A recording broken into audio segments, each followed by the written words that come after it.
صدري ويسر لي أمري واحلل عقدة من لساني يفقهوا قولي. أما بعد. الحمد لله على نعمة الإسلام، الحمد لله على نعمة الإيمان وكفى بها من نعمة.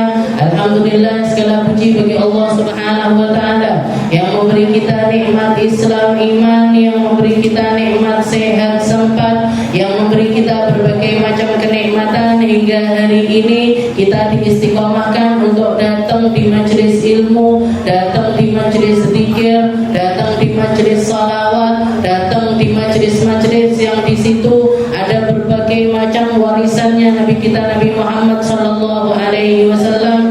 Yang semacam ini mugi-mugi sama Allah Ta'ala diistiqomahkan. Yang semacam ini mugi-mugi menjadi pembersih dosa zahir kita maupun batin kita. Yang semacam ini semoga menjadi pengangkat derajat kita. Yang semacam ini semoga menjadi penjagaan untuk kita, orang tua kita, anak-anak kita, cucu-cucu kita, orang-orang yang kita sayangi. Semoga selalu dijaga sama Allah Ta'ala zahirnya dari berbagai macam maksiat yang nyata. Begitu juga dengan batinnya, tentang maksiat-maksiat yang menjangkiti hati manusia, yang akan merusak segala sesuatu dari dalam, yang akan merusak ibadah kita, yang akan merusak sedekah kita, yang akan merusak thalabul ilmnya kita, yang akan merusak segala sesuatu ketika kita tidak mengerti atau tidak mengindahkannya sebagai sebuah penyakit. Minggu yang lalu kita bahas tentang berbagai macam maksiatnya hati, mulai dari sombong, kibir, kesombongan, riya, ujub, suudon billah, suudon sama Allah Ta'ala, penyakit hati yang berkaitan dengan harta yaitu kikir, bakhil, menjadi orang yang pelit, baik itu bakhil ataupun lebih-lebih lagi kalau sampai menjadi orang-orang yang asyuh. Jadi kalau bakhil itu dia pelit untuk orang lain, tapi kalau syuh itu bahkan pelit untuk dirinya sendiri. Jadi terus ngapain dia nyari duit, ngapain dia kerja, ngapain dia nyari harta, hanya sekedar untuk ditumpuk-tumpuk saja. Makanya perkara yang semacam ini banyak wanti-wantinya dari Allah Subhanahu wa taala.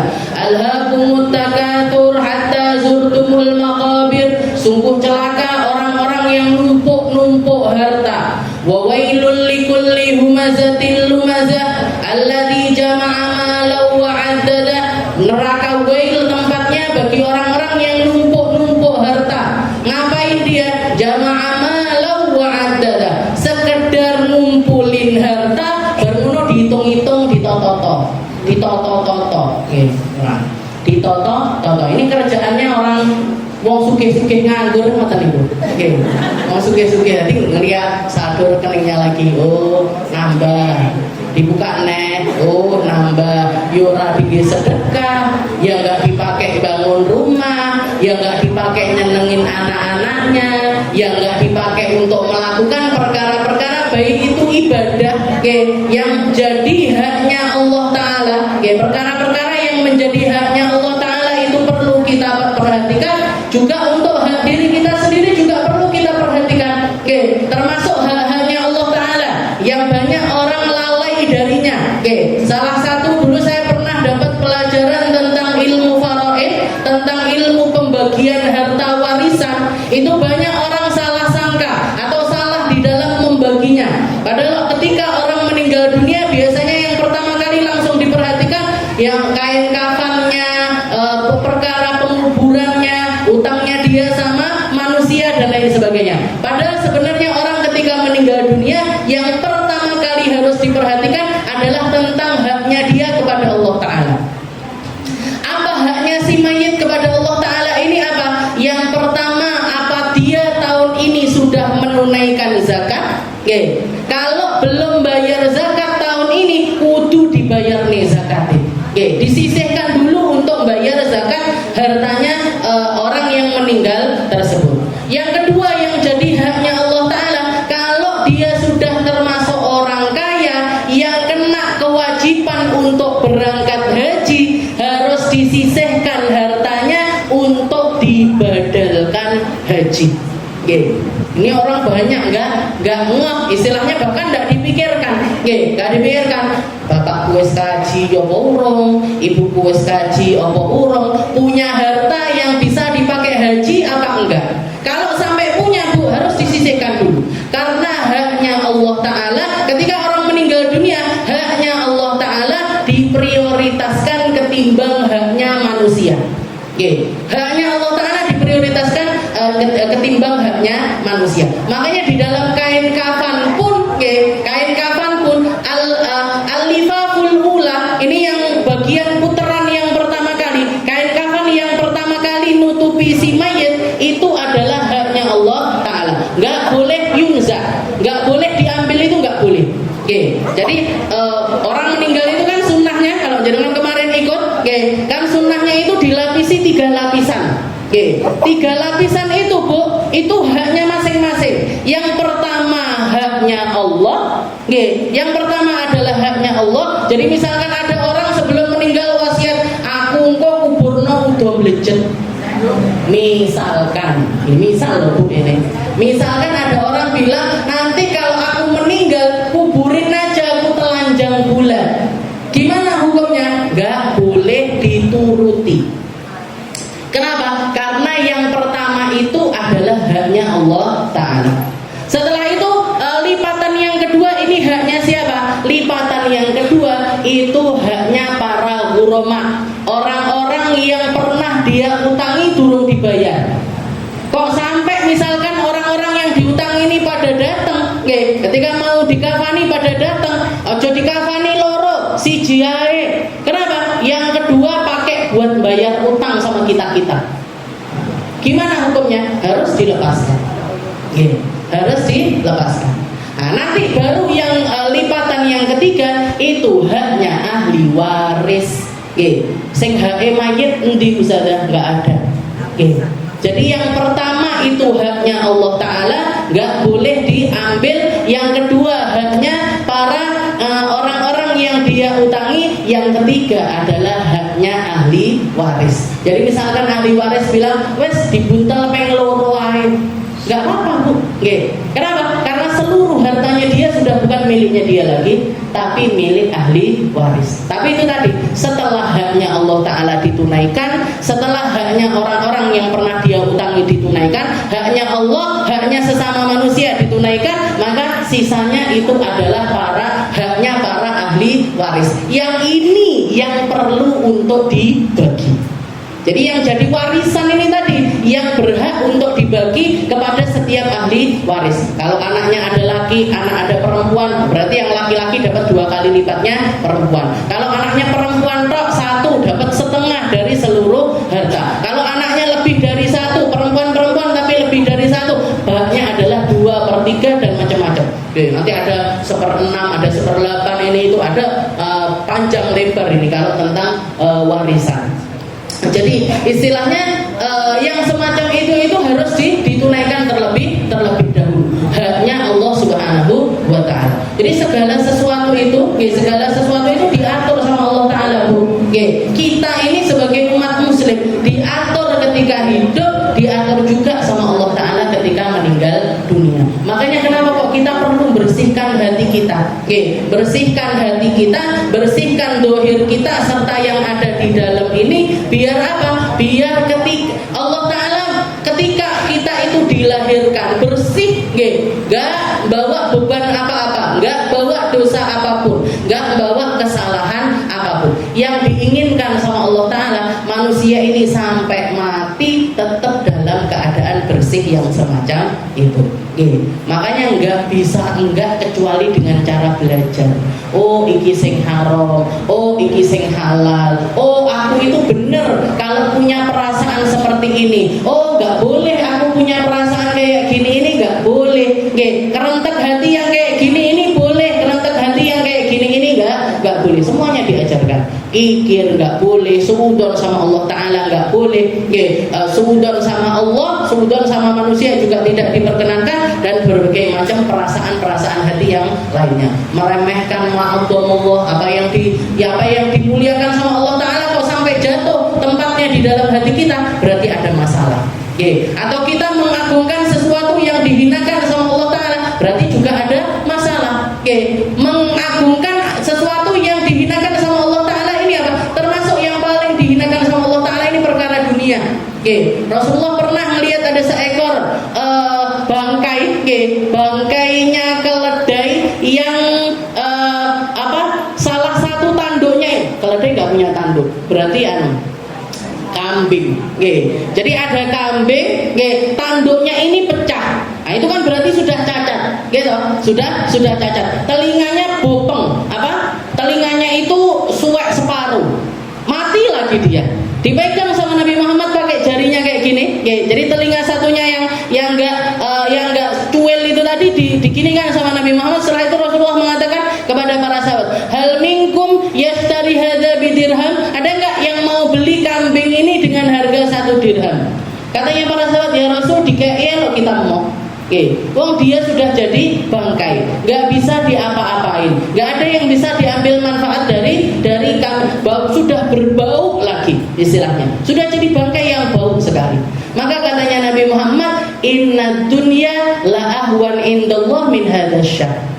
Sesungguhnya dunia itu di sisi Allah Ta'ala lebih hina dibandingkan mayit kambing yang bopeng ini tadi. Lah kok kalian malah rebutan? Lah kok kalian malah tukaran? Lah kok malah bapak nyatru anake, anak nyatru bapake, dulur pecah cuman gara-gara apa? Rebutan duit, rebutan lemah, rebutan warisan. Bikin pertengkaran yang luar biasa, padahal itu semuanya nggak ada nilainya di sisi Allah Subhanahu wa Ta'ala. Akut tapi ustazah, ya sudah dihilangkan sedikit demi sedikit. Orang itu nggak bisa sekali belajar langsung jadi solihah, nggak bisa. Ujuk-ujuk langsung solihah, ngaji pengen bisa langsung solihah. Shot pakai shot sing tenanan, nggak bisa. Alon-alon, tapi dieling-eling terus, dieling-eling terus. Ya Allah, sampai kapan aku mau jadi orang kayak gini? Mau sampai kapan saya rebutan harta kayak gini? Arabnya sampai kapan dulu aku sama dulurku ini hubungannya jadi nggak baik? Mau sampai kapan? Mau sampai kapan? Jangan dibenaknya lagi. Pelan-pelan, sedikit demi sedikit, mungkin sama Allah Ta'ala dibantu, dikuatkan, dibisakan untuk menyelesaikan seluruh perkara-perkara yang menyangkut keadaan hati kita. Karena itu bahkan lebih penting dibandingkan dohir kita. Yang benerin hati ini, nata noto hati, benakne perasaan, itu bahkan jauh lebih utama dibandingkan kita nata segala sesuatu tentang noto sholat yang bener piye carane, wudu yang bener gimana caranya. Itu juga sesuatu yang penting. Itu adalah sesuatu yang penting karena nyangkut keabsahan ibadah sholat kita. Tapi ketimbang kita memperindahnya, gaya rukuh sing gimana enggak.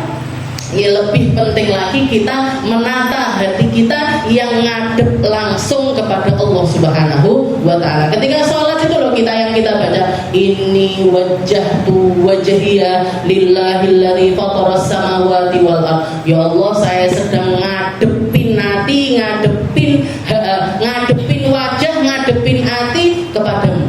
Lillahi, kepada Allah Subhanahu wa Ta'ala. Jadi ketika sholat, dohirnya penting untuk dijaga, tapi lebih penting lagi ketika kita itu menjaga keadaan hati kita. Fa inna fihi nadharullah, karena di dalam hati itu tempat pandangannya Allah Ta'ala. Innallaha la yanzuru ila suwarikum wala ila ajsamikum walakin yanzuru ila qulubikum wa a'malikum. Allah Ta'ala enggak ngelihat dohir kita, enggak ngelihat jasad kita, enggak nilai sajadahmu regane piro, klambimu regane piro, mukenamu sing rego piro, enggak dilihat sama Allah Ta'ala. Yang dinilai adalah qulubikum wa a'malikum, hatimu dan amalmu. Amal ini amal dohir ataupun juga amal batin. Cara kamu merasa, cara kamu mendekat, cara kamu menghadirkan Allah Ta'ala di dalam hati ini seperti apa? Di situ tempat pandangannya Allah Subhanahu wa Ta'ala. Kita lanjutkan pembahasan kita di dalam maksiat perut. Jadi kalau kemarin kita bahas tentang maksiat hati, macamnya banyak sekali. Nah, sekarang kita masuk ke maksiatnya perut. Faslun wa min ma'asil batn aklur riba wal muksu wal ghasbu was sariqah wa kullu ma'khudin bi muamalatin harramaha syara' wa syurbul khamr. Nah, jadi di sini pasal tentang macam-macamnya maksiat perut. Kalau di buku kita halaman 54. Yang kita pesek bertahan. Jangan bertahan apa mboten kita. Oh, bener bertahan. Nggih. Sing klendran luwih akeh koyo. Jadi maksiat perut. Nah, memang pertama kali nggih, ahammu syai', salah satu perkara paling penting lisair ilallah bagi orang-orang yang mau jalan di jalannya Allah Ta'ala, mau mendekat menuju Allah, mau mendatangkan dirinya kepada Allah Ta'ala adalah memperhatikan segala sesuatu yang masuk ke dalam perutnya. Di dalam salah satu hadis Nabi Muhammad SAW, khairu dinukum al-wara. Katanya Nabi Muhammad, sebaik-baik orang agamanya seseorang adalah ketika dia ini bisa menjadi orang yang warok. Warok ini apa Ustazah? Jadi kita ketika meninggalkan makanan-makanan haram atau perkara-perkara yang masuk ke dalam perut kita, pertama kali yang harus kita perhatikan adalah menghindari segala sesuatu yang diharamkan sama Allah Ta'ala. Yang haram dulu dibasmi, yang haram dulu dijauhi, yang haram dulu jangan sampai masuk ke dalam perut kita. Baik itu secara makanannya itu memang makanan yang haram atau cara dapetinnya dengan cara yang haram. Baik itu memang makanannya haram semacam apa?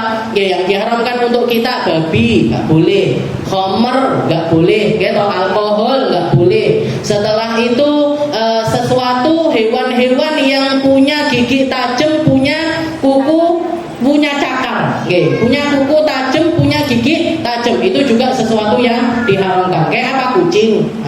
Kucing nggak boleh Bu, jangan beli sate kucing, nggak boleh. Nggak boleh. Jadi kucing, anjing, harimau, singa, sing arep golek yo sapa? Bukan kita yang makan dia yang makan kita, gitu. Jadi itu semuanya nggak boleh. Jadi secara makanan memang diharamkan, atau cara mendapatkannya juga dengan cara yang nggak benar. Cara mendapatkannya juga dengan cara, nanti dibahas satu persatu tentang perkara haram tersebut. Nah, setelah sesuatu yang haram kita hindari semua. Yang kedua apa? Yang kedua menghindari segala sesuatu yang syubhat. Syubhat ini antara halal sama haram. Ada di tengah-tengah. Sebagian bilang halal, sebagian bilang haram. Sebagian bilang halal, sebagian bilang haram. Sebagian menganggap ini boleh, sebagian lagi menganggap ini enggak boleh. Nah, di tengah-tengah. Maka gimana hukumnya? Hukumnya sebaiknya ditinggalkan. Nah, ketika orang bisa menghindari sesuatu yang syubhat, disitulah yang namanya sifat wara. Berhati-hati dengan sesuatu yang syubhat. Berhati-hati dengan sesuatu yang para ulama ini masih berbeda pendapat di dalamnya.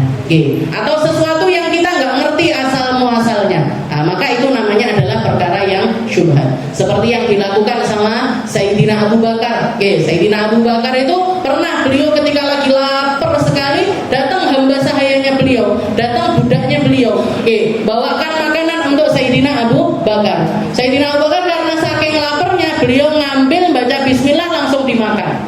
Kata budaknya, ya Abu Bakrin, wahai Abu Bakar, kamu gak biasa-biasanya seperti ini. Kenapa? Memangnya aku memang lagi lapar sekali.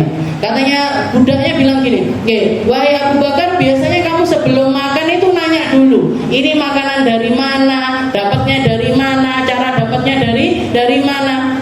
Katanya sih, ketika sudah kadung makan ini, sudah kadung masuk ke dalam perutnya beliau, baru beliau ingat, oh iya, ini makanan ini dari mana. Kata budaknya, tadi kamu suruh beli sesuatu di pasar. Ketika aku nyampe di pasar, dulu di zaman jahiliyah sebelum aku masuk ke dalam agama Islam, aku itu adalah seorang peramal. Jadi iso mendeteksi garis tangan, apa mendeteksi raut wajah, apa tanggal lahirnya berapa, pokoknya jadi peramal gitu. Aku banyak meramal orang, dan dari itu aku dapat upah dari orang-orang. Jadi kalau aku habis ngeramal biasanya dikasih uang, ngeramal dikasih uang. Nah, pernah dulu aku ketika zaman jahiliyah, aku ngeramal seseorang dan orang tersebut nggak ngasih upah apa-apa kepada diriku. Nah, tadi aku di pasar ketemu sama orang itu. Orangnya inget loh, kamu kan Pak Peramal itu. Kamu kan dulu Pak Peramal itu tadi. Nah, aku pernah kamu ramal gini-gini dan ternyata benar. Nah, maka ini aku kasih hadiah kepadamu, dikasih duit. Duitnya itu dibelikan makanan sama budaknya, disajikan di depannya Sayyidina Abu Bakar. Langsung berdiri dari tempat, pergi ke kamar mandi, itu jarinya beliau dimasukkan ke dalam mulutnya biar muntah keseluruhannya keluar dari dalam perut beliau. Itu Sayyidina Abu Bakar. Jadi berhati-hati sekali dengan apa yang masuk ke dalam perutnya beliau. Jadi menghindari yang haram, menghindari yang syubhat. Yang ketiga, tahapan yang ketiga, menghindari mazada minal mubahat. Apa-apa yang berlebihan dari sesuatu yang mubah. Nah, ini tahapannya tiga ini tadi. Kalau yang terakhir itu boleh dilakukan, boleh enggak. Tapi kalau mau jadi orang yang istilahnya dekat, istilahnya warok lagi, lebih menjaga diri tentang makanan, bahkan menghindari sesuatu yang berlebihan dari yang dihalalkan oleh Allah Subhanahu wa Ta'ala. Jenengan cross check ini misalkan, iki warung punya nah ini ibu-ibu majelis kan banyak yang punya usaha makanan dan lain sebagainya. Ini toko roti ini punyanya ibu itu. Ini toko warung bakso punyanya ibu itu. Warung sate ini punyanya ibu itu. Ini kita melihat, ini yang punya ini orang-orang majelis ini yang punya orang-orang yang ngerti ilmu, orang-orang yang sudah belajar. Tapi bendino diparani siji-siji. Sesuk neng bakso, sesuk neng sate, sesuk neng soto, sesuk neng wabeh diparani bendino. Istilahnya apa? Memang sesuatu yang halal ini. Insyaallah orang-orang ini jaga. Beli ayam mesti jaga ayamnya disembelih sama siapa, kambingnya misalkan jualan kambing, mesti jaga ini orang-orang yang sudah ngerti ini insyaallah jaga. Tapi berlebih-lebihan di dalam mengkonsumsi segala sesuatu yang halal itu juga sebaiknya dihindari. Tapi bertahan dulu, jadi yang haram dulu, karena bahkan Allah Subhanahu Wa Taala mewanti-wantikan tentang makanan yang baik ini kepada Nabi-Nya Allah Taala, setelah itu kepada seluruh manusia. Jadi katanya Nabi Muhammad, Innallaha thayyib la yaqbalu illa thayyiban. Allah Ta'ala itu maha indah, dan Allah Ta'ala tidak menerima kecuali sesuatu yang indah. Setelah itu Rasulullah membacakan, setelah itu Rasulullah mengatakan, ini makanan yang thayyib, makanan yang baik ini Allah Ta'ala bahkan mewanti-wantikannya kepada para rasul. Setelah itu juga diwanti-wantikan kepada para orang-orang yang beriman.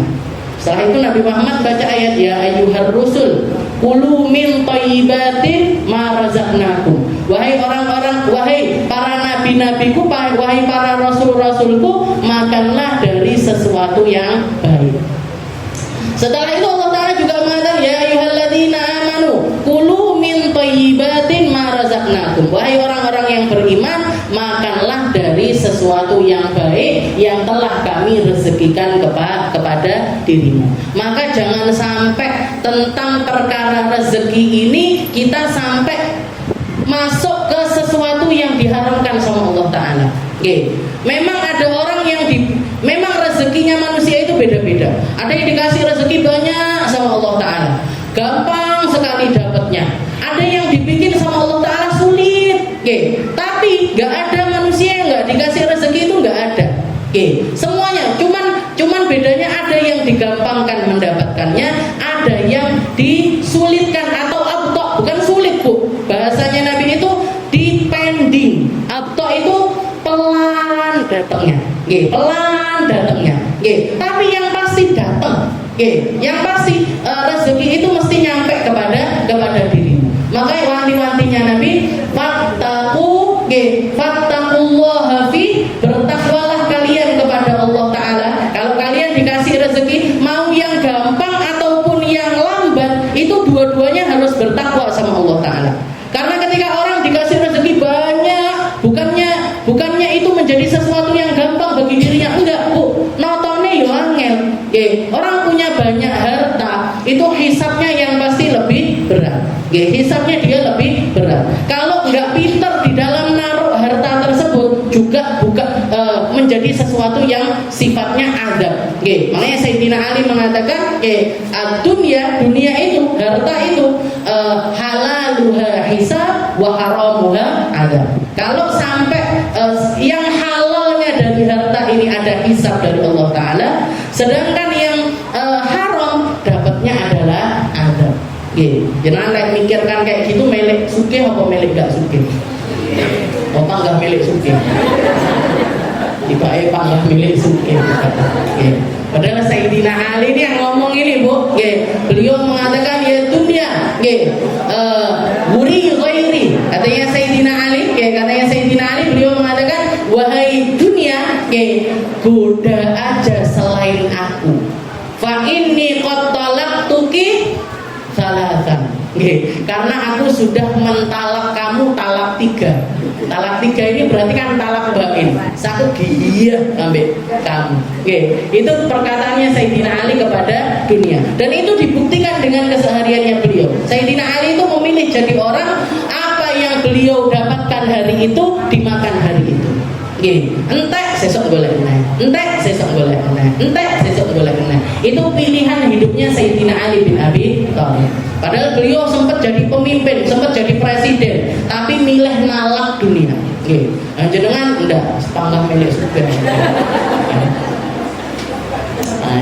Angel. Sampai aman tadi. Dunia terus apa tadi? Blank juga saya.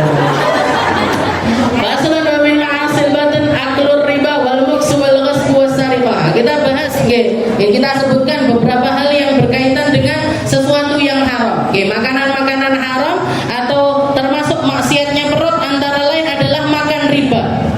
Memakan sesuatu yang sifatnya itu riba. Riba ini apa? Riba itu gampang, Bu. Riba itu kalau jenengan perhatikan, kok ada orang bermain-main dengan harta untuk mendapatkan manfaat dari orang lain tanpa adanya transaksi yang jelas, maka itu semuanya adalah riba. Kullu naf'in semua muamalah jarrada bihi naf'u fa huwa riba. Yang mendatangkan keuntungan untuk salah satu pihak yang lainnya tidak dapat keuntungan, itu semuanya adalah riba. Kayak misalkan saya bikin kumpulan, Bu, ibu-ibu majelis Darussalam, ayo kita bikin arisan misalkan. Ayo Bu, kita bikin arisan. Siapa Ustazah yang bagian noto ini, yang bayarnya ini? Oh saya. Saya mau yang bagian nyatet itu mau. Tapi semua di antara jenengan kalau misalkan kita bilang arisannya berapa Ustazah? Per bulan 100.000. Per bulan 100.000. Setiap orang bayar 100.000. 100 ditambahi 1.000. Buat apa 1.000-nya? 1.000-nya buat saya. Buat admin. Buat adminnya. Gimana ini hukumnya? Haram. Yang kayak gitu hukumnya adalah haram. Enggak boleh. Kenapa? Karena dia mengambil keuntungan dari muamalah harta yang cuman diputar aja, bukan transaksi. Kalau misalkan nggak ada ayo Bu, ibu-ibu kita bikin arisan, berapa saja 100 ribuan, saya nyateti setiap bulan 100 ribu, bulan ini yang betok ibu ini, bulan ini betok ibu ini, bulan ini betok ibu ini. Setelah itu jenengan bersepakat, mesakne lo saja noto itu angel nyekel duit uang ya amanah, kalau ada resiko hilang dan lain sebagainya dia akan bertanggung jawab. Ayo kita bareng-bareng urunan ngekei ustazah. Gimana ini hukumnya? Gak apa-apa. Bahkan itu disunnahkan sama Nabi Muhammad SAW. Jenengan bayar utang, dilebihkan utangnya, itu sesuatu yang disunnahkan sama Nabi. Tapi kalau jadi kesepakatan dari awal, jadi haram. Bu, Ustazah, saya mau minjem uang berapa? 5 juta. Oke, ya Bu, tak pinjemi 5 juta. Nanti tapi kembalikan 3 bulan lagi jadi 5 juta 5.000. Nambahnya cuma 5.000. Oke, tapi karena diomongkan di awal, ini hukumnya jadi riba. Tapi kalau misalkan jenengan, Ustazah, saya minjem uang 5.000 tak pakai modal. Jualan apa Bu? Jualan nasi pecel. Oke, ya sudah, nanti 3 bulan lagi kembalikan lah ya Bu. Iya. Oke, tak sebulan jenengan dodolan pecel barokah. Istilahnya laris, terus jenengan bilang, saya mau membalikan uang 5 juta sama Ustazah, tak kei hadiah sekeranjang buah paya. Dodol paya. Sambal pecel apa paya. Oke, tak hadiahi paya. Tak hadiahi paya Ustazah. Oke, gimana ini payanya? Ini riba apa bukan? Bukan. Oke, kenapa? Karena nggak ada kesepakatan di awal. Bahkan itu hukumnya adalah sunnah. Nambahi bayar utang itu sunnah. Oke, nambahi kenapa? Karena kita sudah dibantu. Oke, karena kita sudah dibantu sama orang yang ngutangi tersebut. Tapi kalau dilakukan di awal, hukumnya jadi riba. Hukumnya menjadi sesuatu yang riba. Dan Nabi Muhammad mengatakan riba paling kecil. Jadi riba itu paling kecilnya dosa riba itu setara dengan seseorang yang berzina dengan ibunya sendiri. Dosanya setara dengan seseorang yang berzina dengan mahramnya sendiri. Kalau laki-laki sama ibunya sendiri, kalau perempuan sama bapaknya sendiri. Na'udzubillahi min dzalik. Itu yang pertama, aklur riba. Jadi riba ini jangan sampai masuk ke dalam perut. Wis kadung saja kita masuk di bank ini itu dan ini mesti ada bunganya dan lain sebagainya. Kalau jenengan bisa untuk menyisihkannya setiap bulan, lakukan. Disisihkan. Atau kalau nggak gitu, karena uang kita di bank ini kan mesti ngendap di situ, mesti ngendap di situ. Lakukan sedekah rutin setiap bulan ke tempat-tempat yang bukan tempat ibadah. Jadi pembangunan jalan misalkan, atau jadi sesuatu yang sifatnya itu umum. Jadi jenengan punya tabungan berapa, jenengan ini kan apa? Misalkan ada misalkan bunganya bank itu setiap 1 juta misalkan berapa? 1 juta misalkan 10.000 misalkan gitu Nah, jadi ribanya atau bunganya itu dari 1 juta itu misalkan 10.000. Maka jenengan rutinkan untuk sedekah lewat bank itu tadi. Sekarang bisa transfer itu rutinkan setiap bulan 10.000. Niatkan untuk apa? Niatkan untuk ngeluarin ribanya. Niatkan untuk mengurangi riba yang ada di dalam, atau bunga yang sudah pasti masuk ada di dalam rekening kita itu tadi. Kalau uang 1 juta 10.000, kalau uangnya 10 juta 100.000, kalau uangnya 100 juta jenengan pengen dewi. Berapa bunganya? Nah, itu dirutinkan untuk dikeluarkan setiap bulannya. Niatkan untuk mengeluarin bunga dari rekening kita. Kan udah ada biaya admin, sudah beda lagi. Kalau biaya admin itu memang sesuatu yang boleh. Jadi karena sudah jadi kesepakatan dari awal, nah itu jenengan kan bayar sewa karena nyewa rekening itu tadi. Rekenannya kan gitu, nyewa rekening. Nah, tapi iming-iming bunga dan lain sebagainya itu yang nggak boleh. Makanya nggak boleh jenengan masukkan uang di bank niatnya biar berbunga, itu nggak boleh. Atau yang biasa disebut deposito. Jadi deposit di bank, apalagi bank-bank konvensional, nggak boleh. Kalau bank syariat biasanya pakai akadnya mudharabah. Mudharabah itu bagi hasil. Nah, bagi hasil ini pun masih perlu diselidiki. Maksudnya ini duit saya kan biasanya kalau deposito itu kan jenengan masukin duit dengan perjanjian selama sekian bulan nggak diambil, ngaten toh. Nah, nanti dapat iming-iming hadiah apa? Apa saya dulu pernah dapat istilahnya ditawarin seperti itu. Pak Ye, ini nanti uang segini nggak usah diambil, nanti setelah sekian bulan anaknya jenengan tak kasih iPad. Didatangkan kita, anak-anaknya bini dipanggil sama bini. Piye ini ada penawaran dari bank kayak gini. Tapi setelah itu apa saya bilang, kalau duit ini sekian ini tadi tak kasihkan kamu mau puter dewe, kamu bisa dapat iPad nggak siji, iso loro, iso telu, iso papat. Kalau kamu pinter di dalam muter uang tersebut, kamu pakai dagang sendiri, nggak dimasukkan di bank, nggak didepositkan di dalam bank, itu kamu bisa dapat lebih daripada satu iPad. Akhirnya nggak mau. Nah, jadi istilahnya pembelajaran untuk kita itu bisa berpikir secara jernih. Karena zaman sekarang ini banyak orang milih sugih tapi orang gelem nyapo-nyapo. Angel urusan sama orang kayak gini ini sulit sekali Bu. Milih ya Allah ya Rabbana cukupono lemberana duwe akeh beras akeh kanggo ngaji lunga haji barokah Nabi wali. Tapi meneng kerja ya ora, dagang tawa barang nggih enggak, promosi nggih enggak, ngejar konsumen juga enggak, ngetreatment atau istilahnya ngopeni pelanggan juga enggak. Ada orang beli ke kita, tuku karepmu ora karepmu. Jenengan pengen rezekinya dilancarkan sama Allah Ta'ala. Jadi kalau mau rezekinya dilancarkan sama Allah Ta'ala, kerjanya ya harus benar Bu. Kerjanya harus benar, kudu semangat. Ini sebenarnya saya nyemangati diri sendiri. Karena mirip-mirip kalian jenengan.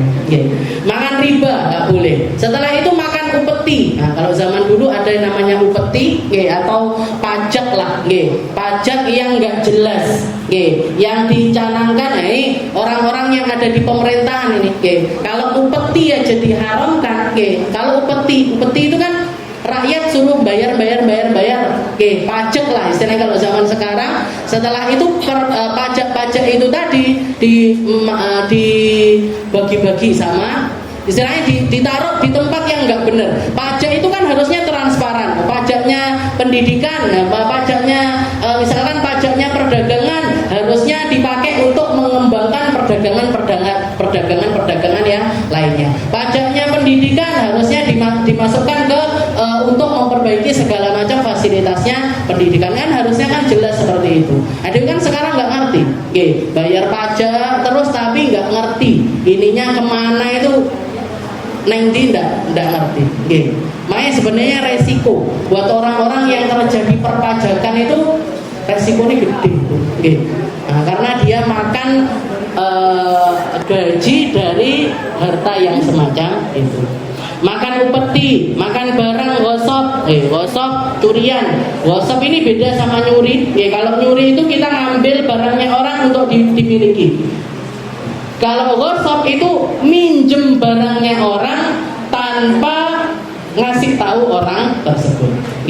Barang gosok, barang curian, makan setiap yang diperoleh dengan cara yang diharamkan agama. Minum khamar, peminum khamar itu dihukum cambuk 40 kali cambukan, bahkan boleh lebih daripada itu bagi al-hakim.